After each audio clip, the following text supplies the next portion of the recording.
Welcome to the Talk Football Podcast, hosted by Alan Hodge and Adam James.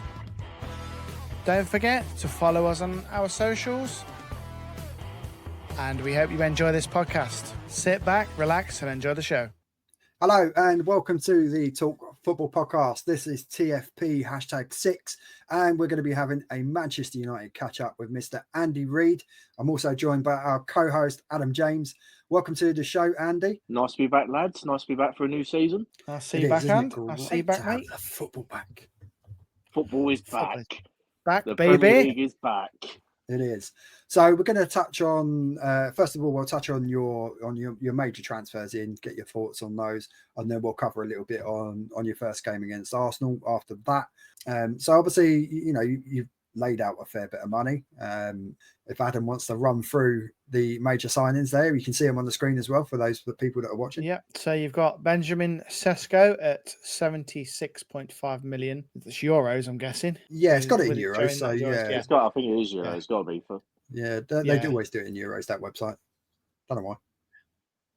Yeah. So not a bad signing. That, to be fair, I think I watched him the other day, and obviously he's got time to settle in. First game. Yeah.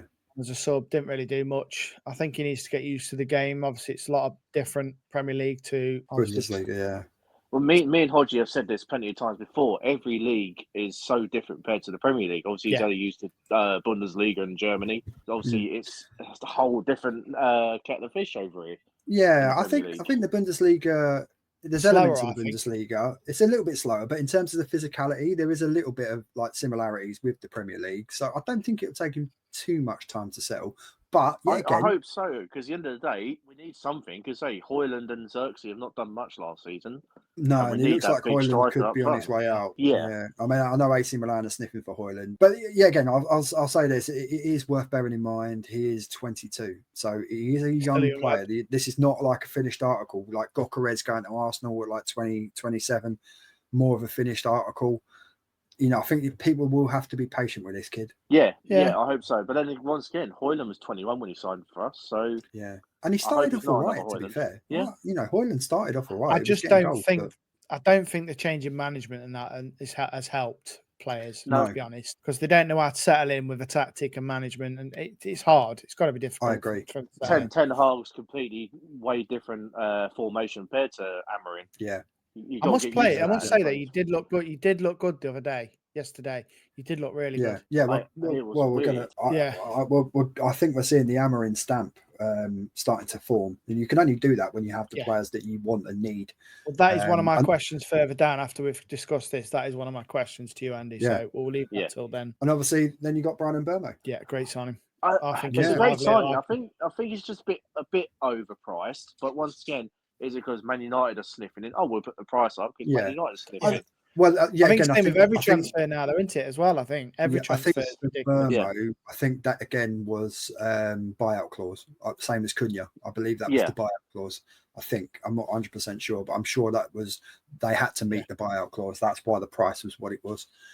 I'd have to double check that, but I'm not sure. I do hope that Mbeumo and Cunha do prove the other haters wrong. They say, we're signing players from Wolves and Brentford now compared to when we were signing players from like top leagues, top tier. To be honest, Dan, I love Cunha. I think he's absolutely fantastic. And watching him yesterday, he was just all over the shop. And I mean, like everywhere. He did terrorise their defence a little bit. He really I did have a few. I had a chat with a few Gooner mates after the game, and even like if Cunha stays like that, he's going to rip defences apart. Well, for me, it'd be interesting to see how it works.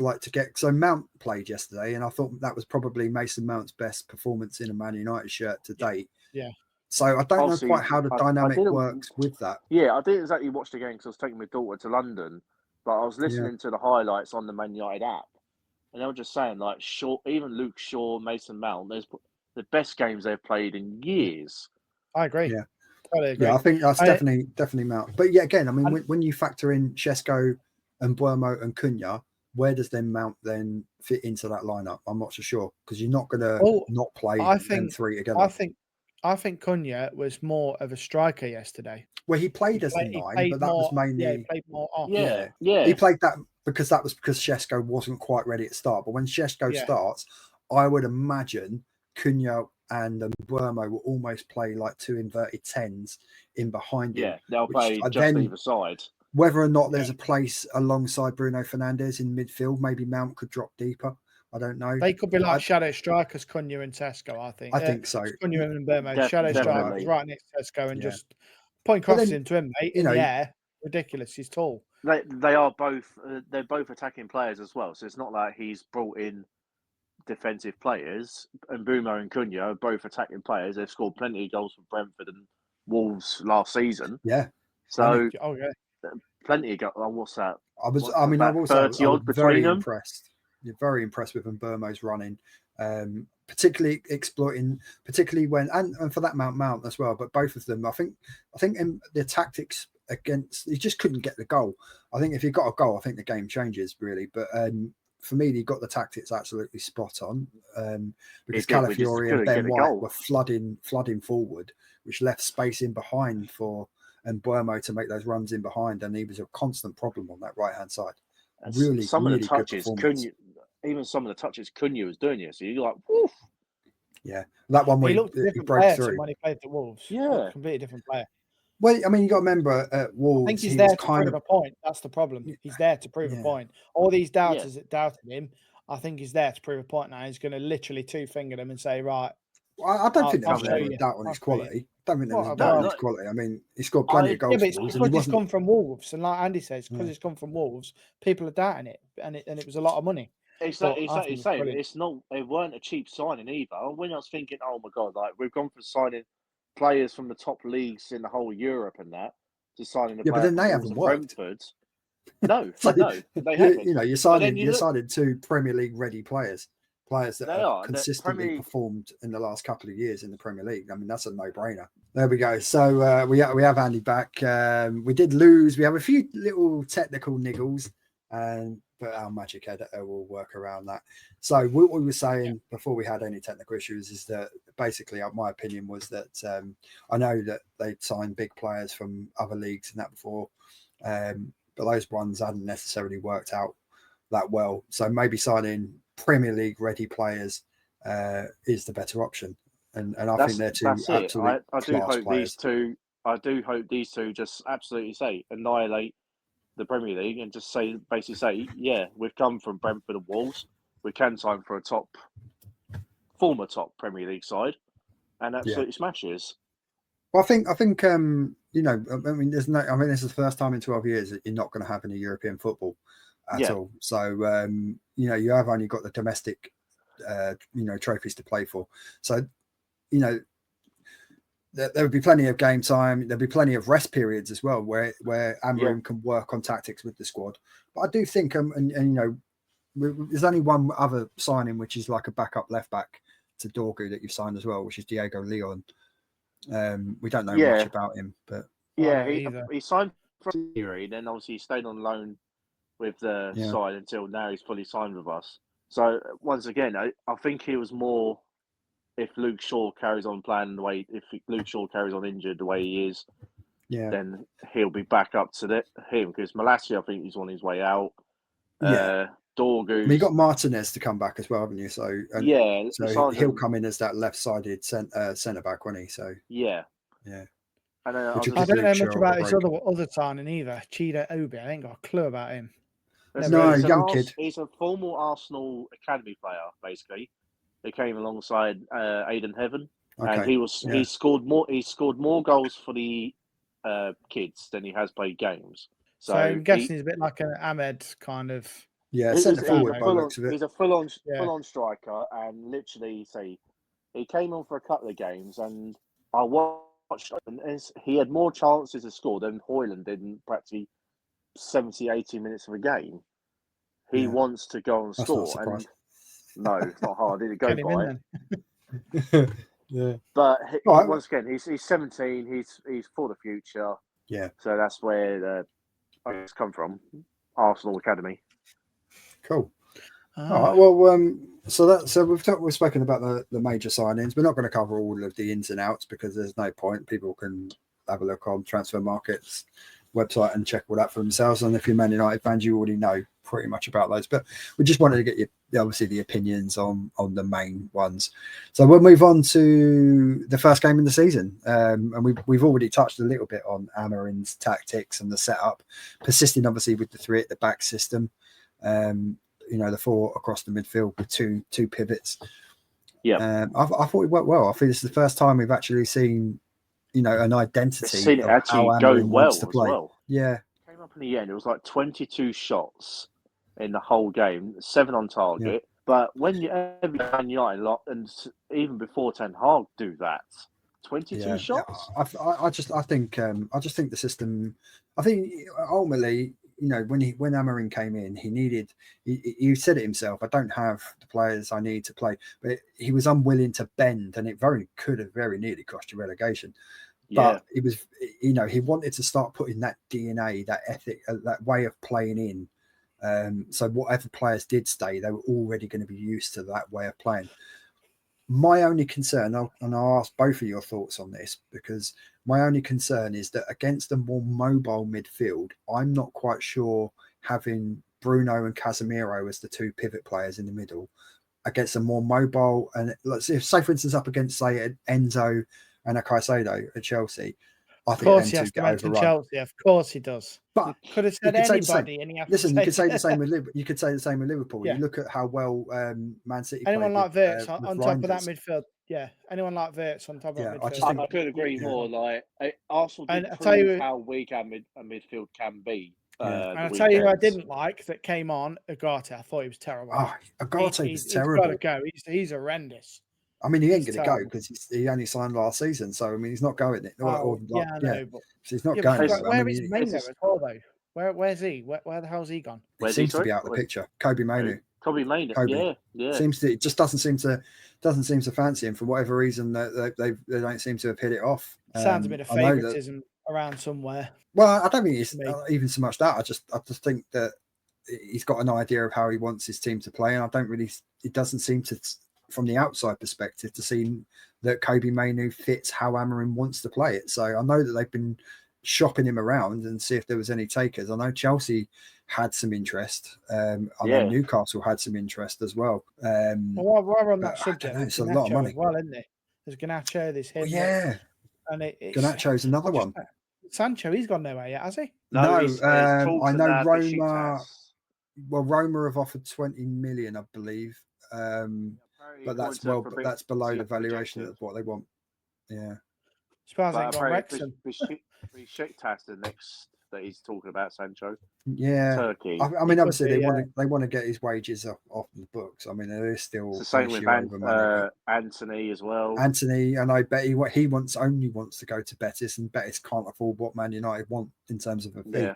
So it may end up that those players end up going out on loans again. It is a shame because Sancho obviously had all that time off with Ten Hag, came back, obviously scored that lovely solo goal against Liverpool. Then he's gone back to being an arsehole again, basically. Well, we say that. I mean, but we there's players that keep leaving Manchester United and go on to actually start doing better elsewhere. So I think the problem's not necessarily the players. I think the problem's been United and what's gone on in the background with the ownership, with staff, with management. I think that's been the issue. I don't necessarily think it's. I think it's, I think there's problems there. Still problems there.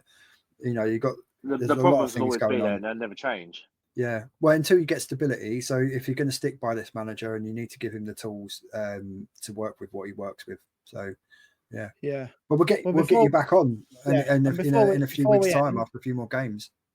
Yeah. Before we end, predictions for the season. I know it's early on, but let's get his prediction for the very next game, which is Fulham away at Craven Cottage. So that's a tough game. It's not an easy place to go, Craven Cottage. No, never has. Very mobile midfield. No matter what team you are, Craven Cottage is not an easy place. It's a shed. Listen, it's a bit. It's only the Johnny. They've got one of the best new stands in the Premier League on the Riverside stand.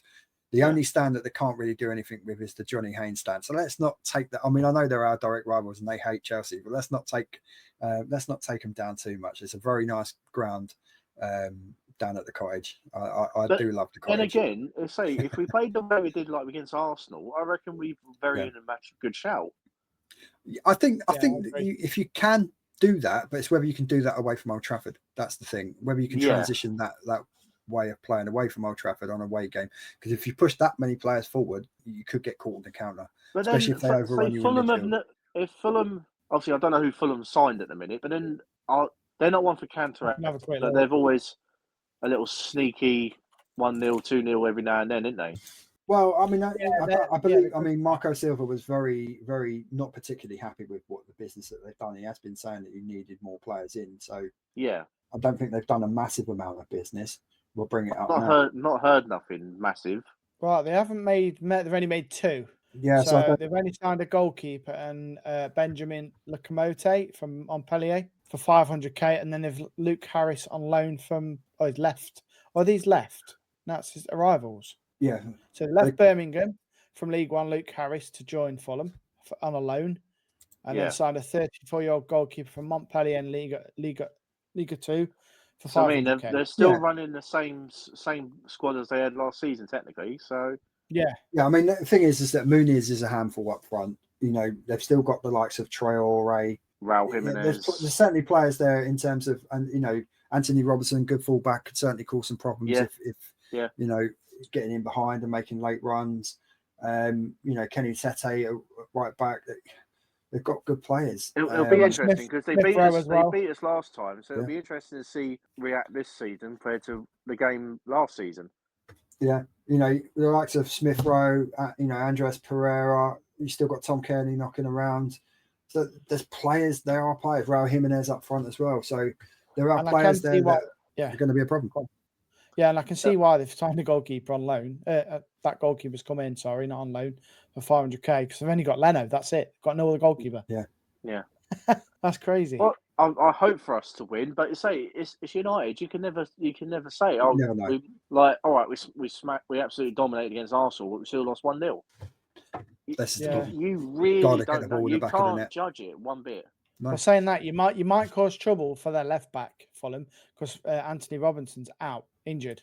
Yeah, but then Ryan Sessegnon can come in.